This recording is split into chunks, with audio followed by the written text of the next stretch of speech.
Mrs Belose Janaki मगाशी सांगत होती तिच्या आय ड्रॉप्स मध्ये काहीतरी गडबड आहे. पाण्यासारखं आहे म्हणे ते औषध. काय झालंय काय नक्की सांगा तरी मला. Actually sir. भाऊजी अहो कुठे ती कानन. आणि थँक्यू व्हेरी मच. तुम्ही तिला तयार केलीत ना. खरंच तुमचं अभिनंदन. जरा हळू समान. पोलिसांनी ऐकलं ना तर ते आपलं अभिनंदन करतील. आणि जरा तोंडाचा पट्टा आवरा. बरोबर ठीक आहे. बरं मला सांगा ती कानन कुठे आहे. आता ती आपल्या गटात सामील झालीये ना मग कुठे आहे ती. ती कुठं म्हणजे तिने फक्त आपल्याला होकार दिलाय पण कामामध्ये कुठल्या प्रकारचा सहभाग असेल तिचा हे कुठं माहितीये. त्याचा विचार करायला पाहिजे. तुम्हाला विचारही करता येतो. हिला संधी मिळाली की लगेच माफ काढू नको माझी. आता आपण या खपवाखपीच्या व्यवसायामध्ये पार्टनर आहोत आणि एका पार्टनरने दुसरा पार्टनरचा मान राखला पाहिजे. बरं मग सांगा आता आपण कशा पद्धतीने काम करायचंय. काय काय करायचंय. तिला कसं सामील करायचंय सांगा ना तुम्ही. नाही मी अजून विचार केलेला नाही. विचार करून झाला की कळवतो तुम्हाला. भाऊजी तिला लवकरात लवकर तयार करा. तिने जर का भाऊजींना जाऊन काही सांगितलं ना तर आपल्याला काशीला जावं लागेल. माझं नाव परशुराम किल्लेदार आहे. माझ्या काही कामाच्या पद्धती आहेत सवयी आहेत त्यानुसार मला काम करू द्या. ते बघा तुम्हाला जमत नसेल तर मी जाऊन बोलते तिच्याशी. मला पण कळतंय ते. मी त्याच कामासाठी 10 वेळा भेटायला गेलो होतो. भेटायलाच तयार नाही. मोकळे असेल तर भेटणार ना. सतत आपलं ते आहे जानकीचं शेपूट बरोबर. भाऊजी ती जानकीची नर्स आहे त्यामुळे ती सतत तिच्याच बरोबर असणार आहे. म्हणून आपण तिला भेटायचं नाही का. असं कुठे म्हटलं मी. भेटायचं की भेटायचं. कसं असते सावज जाळ्यामध्ये सापडले की नाही एकदम झडप घालायची नसते. त्याचा राग रंग बघायचा. अतिघाई संकटात नाही कळलं की नाही. आपण रचलेल्या सापळ्यामध्ये कधी कधी आपणच अडकण्याची शक्यता जास्त असते. भाऊजी खरं तर आपण घाई केलीच पाहिजे आणि आपण तिला आपल्या वेळेनुसार नाचवायचं हे लक्षात घ्या. आपल्याला तिच्या वेळेनुसार जायचं नाहीये. जाऊ द्या ना. माझ्याकडे तिचा फोन नंबर आहे त्यामुळे आता तिला फोन केलाच पाहिजे आपण.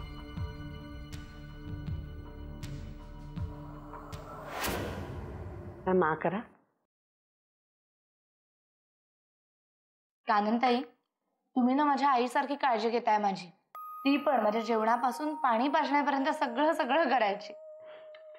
मॅम प्लीज स्तुती करू नका एवढी माझी. आई किती झालं ना तरी आई असते. ती अगदी निरपेक्ष प्रेमापोटी हे सगळं करत असते. मी हे सगळं पैशासाठी करते. हा तुमचा आणखीन एक मोठा गुण. जे काही आहे ना ते तुम्ही खरं स्पष्ट बोलून टाकता. ठीक आहे.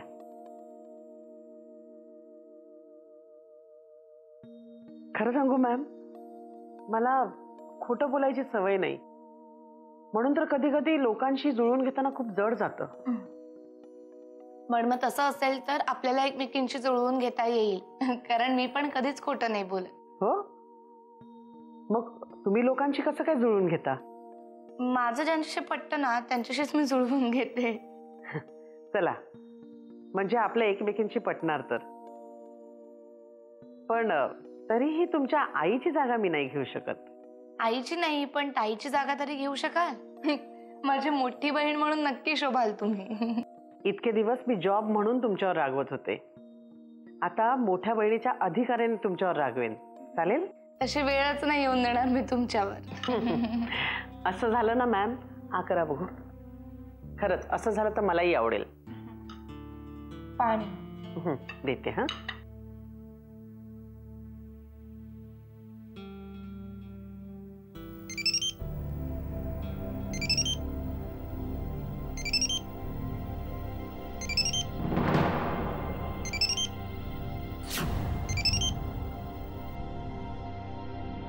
हॅलो अहिल्या बोलते. लगेच परशु भाऊजींच्या रूम मध्ये या. आम्हाला तुमच्याशी बोलायचंय. Wrong number. काय झालं. रॉंग नंबर म्हणाल.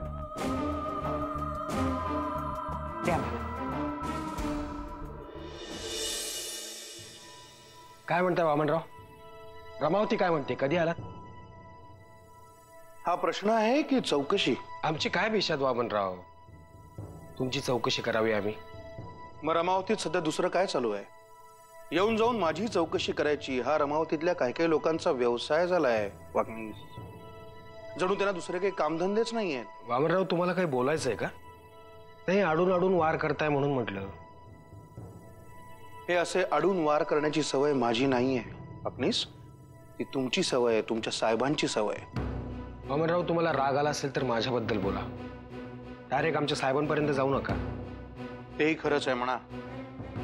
तुम्ही काय हुकमाचे ताबेदार, खरा सूत्रधार कोणी वेगळाच आहे, हो की नाही? असं आहे ना वाकनीस, मी रमावतीला कधी गेलो, तिथून कधी आलो, केबिन मध्ये कधी गेलो, चहा कधी प्यायलो, चहात साखर किती घातली, ही प्रत्येक गोष्ट तुम्हाला माहिती असलीच पाहिजे. असतेच की. वामनराव, तुम्ही मला काय डिटेक्टिव्ह समजलं? डिटेक्टिव्हचे बाप तुम्ही वाकनीस. जाऊ दे ना, ह्या विषयावर नकोच बोलायला. पण हे जर का बोलत बसलो तर बराच वेळ जाईल, रात्री इथेच व्हायची. वामनराव, तुम्हाला तुमच्या मनातलं काही बोलायचं असेल माझ्याशी बोलू शकता तुम्ही. नाही, नको, नकोच. कशाला उगाच. खरंच जा, तुम्ही घरी जा, घरी जाऊन आराम करा. कारण उद्या पुन्हा आमचं जगणं नव्याने अवघड करायचं आहेच की तुम्हाला. वामनराव, बऱ्याच गोष्टी तुम्ही मनामध्ये दाबून ठेवलेल्या दिसत आहेत. प्रश्न थोडा विचित्र आहे, पण उत्तर जर का द्यायला गेलो ना तर त्यातनंही वेगळा काहीतरी अर्थ काढाल तुम्ही. त्यामुळे नकोच. म्हणलो ना, जा, घरी जाऊन आराम करा. जा. वामनराव, जवळचे मित्र ओळखायला शिका, नाहीतर या मनात दाबून ठेवलेल्या गोष्टी माणसाला माणसापासून दूर नेतात. येतो मी.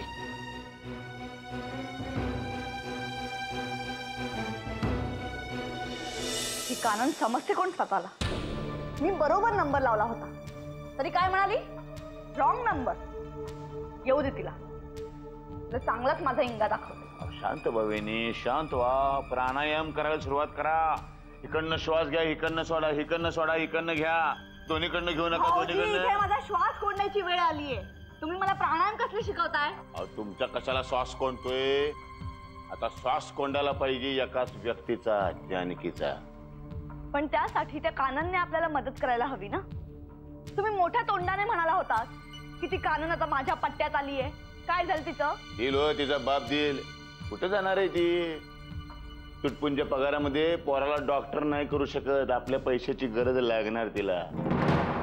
मी आत येऊ का? अरे हो, आली बघा, आहे की नाही? मग या या या, स्वागतासाठी पायगड्याच घातल्यात तुमच्या. या. आणि मी आत येऊ का? मी बसू का? मी बोलू का? असं नको. ही शाळा तिकडं, जानकीकडं. इथं कसं घरच्या सारखं राहायचं एकदम मस्तपैकी. काय हो, मगाशी मी तुम्हाला फोन केला होता, माझा आवाज ओळखला नाही? काय म्हणाला? Wrong number. कळत नाही माझा फोन आहे? एक मिनिट मॅम, या असल्या भाषेत माझ्याशी बोलायचं नाही. आता बोलला ते शेवटचं. नोकर नाहीये मी तुमची. आणि हा, आणखीन एक गोष्ट, ज्या वेळेला तुमचा फोन आला ना त्यावेळेला जानकी मॅमना मी जेवण्यासाठी मदत करत होते. ते सोडून तुमचा फोन घ्यायला हवा होता का? हे बघा, शांत व्हा वहिनी, शांत व्हा. असं डोक्यामध्ये राग घालून चालत नाही. अहो, आपलं हात नाही लावत. आपलं माणूस आहे, आपल्या माणसाला समजून घ्यायला पाहिजे. यांच्या वतीनं हवं तर मी तुमची माफी मागतो. ठीक आहे, मुद्द्याचं काय ते बोला. हा, आता मुद्द्याचं बोलतो मी. म्हणजे कसं आहे बघा, तुम्ही एकदम धुमकीतू सारखे येत आहे आणि इथं काय चर्चा होत त्याच्यावर तुमचं मतच नोंदवत नाही, निघून जात आहे.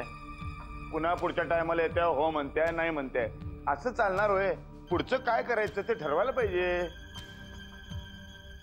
आणि तुम्ही आम्हाला मदत करताय म्हटल्यावर काय करायचंय, कसं करायचंय ते ठरवायला नको? आईला मला तर ना काननबाई काय वाटायला लागलं माहितीये, लग्नाची बोलणीच करतोय काय आपण. म्हणजे आमची वधू पक्षाची बाजू, तुमचा वर पक्ष. मग आम्ही काहीतरी सांगणार, तुम्ही आकडणार.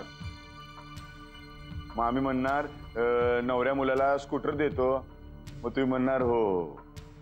तुम्ही आकडणार, आम्ही म्हणणार टीव्ही देतो, मग तुम्ही म्हणणार हो. असं कुठं ते चाललंय असं वाटायला लागले. मुद्द्याचं बोलूया. होय होय, मुद्द्याच बोलायला पाहिजे. हे असलं पाल्लाळ मला आवडतच नाही अजिबात. थेट मुद्द्याला हात घालूया आपण. मी सकाळी तुम्हाला सांगितलं की तुम्हाला मी मदत करायला तयार आहे, पण एका अटीवर.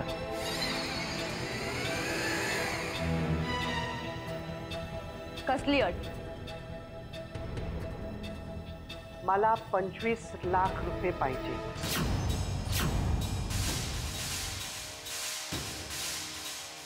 ते पण रोख.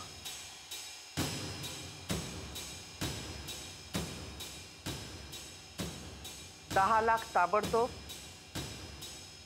आणि उरलेले 15 लाख काम झाल्यानंतर.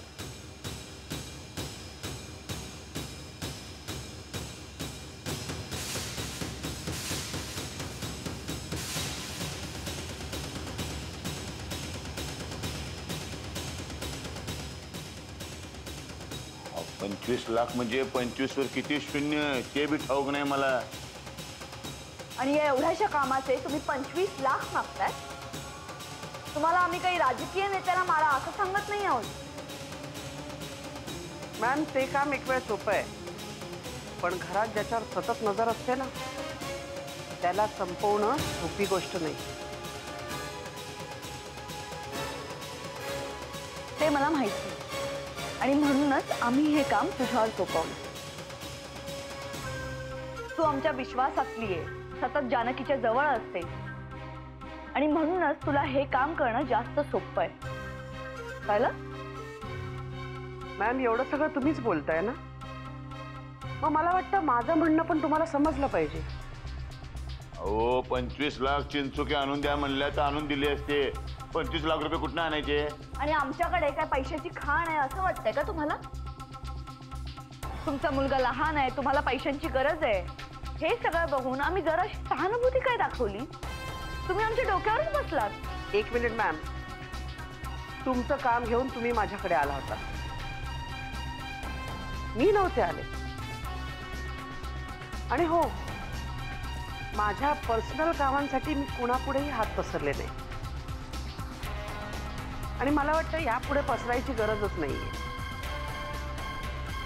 पण माझ्या कामाचा मोबदला मात्र मी पुरेपूर वसूल करतो.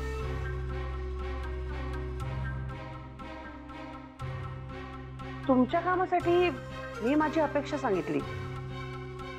आता पुढे काय करायचं ते तुमचं तुम्ही ठरवायचं. मला वाटतं तसंही हा प्लॅन जर मी नरसिंह सरांना सांगितला तर यापेक्षाही जास्त पैसे मला मिळतील.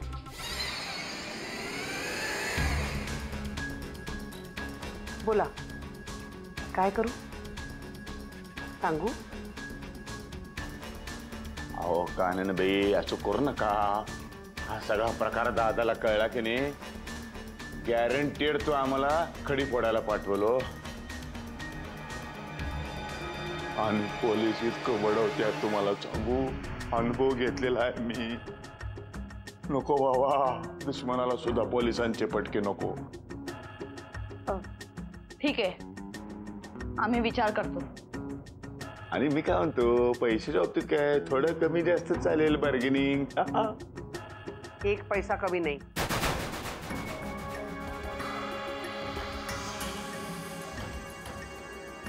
बरोबर 25 लाख. नाहीतर तुम्ही आणि तुमचं नशीब. अहो काननबी सारखं लहान मुलासारखं कट्टी कसलं घेताय? 25 लाख दिले हो, आता तर खुश. भाऊजी, कुठून आणणार आहात 25 लाख? अहो बहिणी, जरा दमानं घ्या. कसली काळजी करताय? 25 लाख दिले बाई तुम्हाला आम्ही. पण आता हे सगळं डील नक्की समजायचे ना.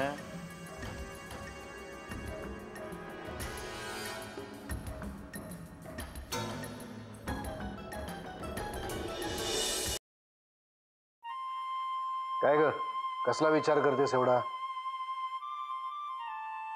पुढची निवडणूक सत्ताधारी पक्षाने कुठल्या मुद्द्यावर लढवावी याचा विचार करते. काय? काही नाही, सहज अशीच उभी राहिली. कसला विचार करणार मी? जेवण झालं का तुझं? झालं ना. म्हणजे मला जेवायचं नव्हतं, पण तरी त्यांनी मला जेवायला लावलं. तुम्ही मास्तरीण बाई आणून ठेवलीये ना.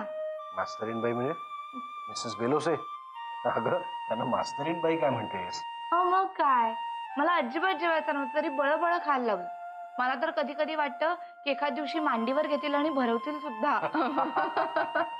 पण चांगलंच आहे की कुठल्या तरी एका व्यक्तीचा धाक आहे तर तुला. पण मला आवडतं त्यांच्या धाकात राहायला. खूप काळजी घेतात. माऊवर तर एवढा जीव आहे ना त्यांचा, ते आजूबाजूला असल्यानं की मला माऊची काळजीच वाटत नाही.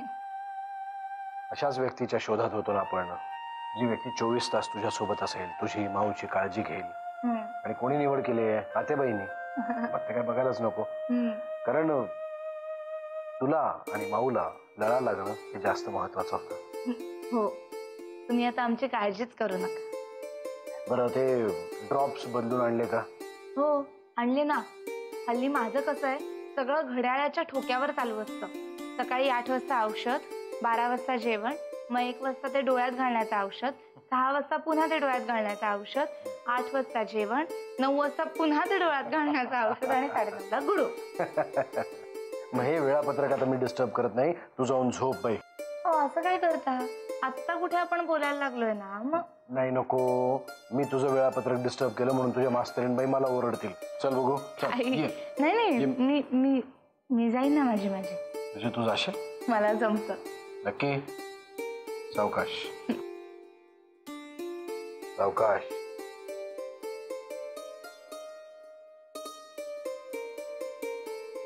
शाबाश.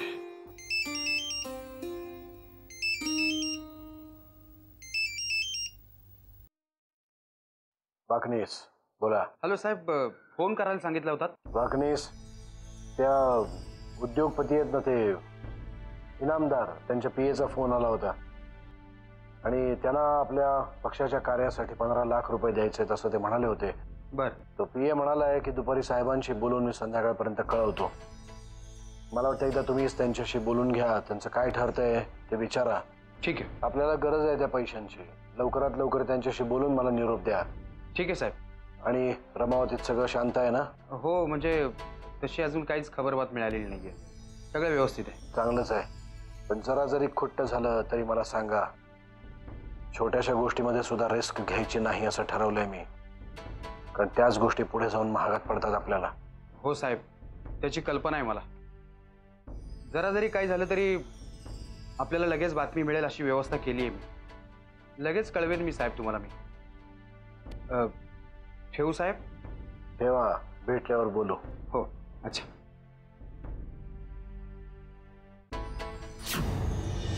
वा भाऊजी वा, 25 लाखची डील करून आलाय. द्या आता 10 लाख रुपये ऍडव्हान्स. अहो 10 लाख म्हणजे काय चिरीमिरी वाटली होय तुम्हाला का चिंचोके? लई मोठी रक्कम असते 10 लाख रुपये म्हणजे. भाऊजी आता काम चोख झालं पाहिजे म्हणजे पैसे द्यायला नको. द्या ना तुम्ही. दात कोराला पैसे नाही, 10 लाख कुठं आणू? एवढं कळतं ना, मग 25 लाख देतो असं कोणाच्या जीवावर सांगितलं? तुमच्या तिजोरीच्या चाव्या कोणाच्या कमरेला असत्या, तुमच्या का माझ्या? माझ्या. म्हणून म्हणतो तिजोरी मधनं काढा 25 लाख रुपये, लपडं मिटवून टाका. नाही हा भाऊजी, आता पैशांचा विषय आल्यावर लगेच माझ्यावर ढकलाढकली करायची नाही. जानकीला मारण्याची आयडिया तुमची होती, त्यामुळे पैशांचं जे काही करायचंय ते तुम्ही करायचं. अरे तुमची होती, तुम्ही करायचं, हे तुम्ही करायचं, मग तुम्ही काय करणार? नुसते प्रेक्षक का परीक्षक? असं काही नाही. आता पार्टनर आहोत की नाही, मग लॉस आणि प्रॉफिट दोघांमध्ये भागीदारी व्हायला पाहिजे समसमान. हो का? आपण पार्टनर आहोत ना? होय. मग आता जे काही पैसे द्यायचे आहेत ना, ते पण आपण 50-50 द्यायचे. पैशाचं नाव काढलं की नाही वहिनी, मला एकदम चक्कर यायला लागते हो. काय करावं कळत नाही. तुम्हाला सांगतो, वडापाव खायला सुद्धा पैसे नाही, म्हणून हल्ली मी पाणी पाव खातो. असा पाव बुडून पाणी घालून खातो. मग आता काय करायचं ते सांगा. मी काय सांगणार बाबा. हा, मी एक काय म्हणतो, तुमच्या कमरेला तिजोरीच्या चाव्या आहेत की नाही, तर त्यातनं काढा की पैसे. कुणाला काय कळते? नाहीतर एक काम करा, नवरा आहे मोठा मोठा बँकेचा चेअरमन, त्याला सांगा 25 लाख द्यायला. नाही हा भाऊजी, मी माझ्या नवऱ्याकडे पैसे मागणार नाही, कळलं? मग आता काय करायचं, काय पैसे आणायचे कुठनं? ते तुम्ही बघा, मला काय सांगताय? हा, एक काम करतो, वामण्याच्या बँकेवर दरोडाच घालतो. राहिलं राहिलं राहिलं दुसरा काहीतरी मार्ग शोधू, विचार करूया. तुम्ही बी करा, मी बी करतो. 1 2 3 स्टार्ट.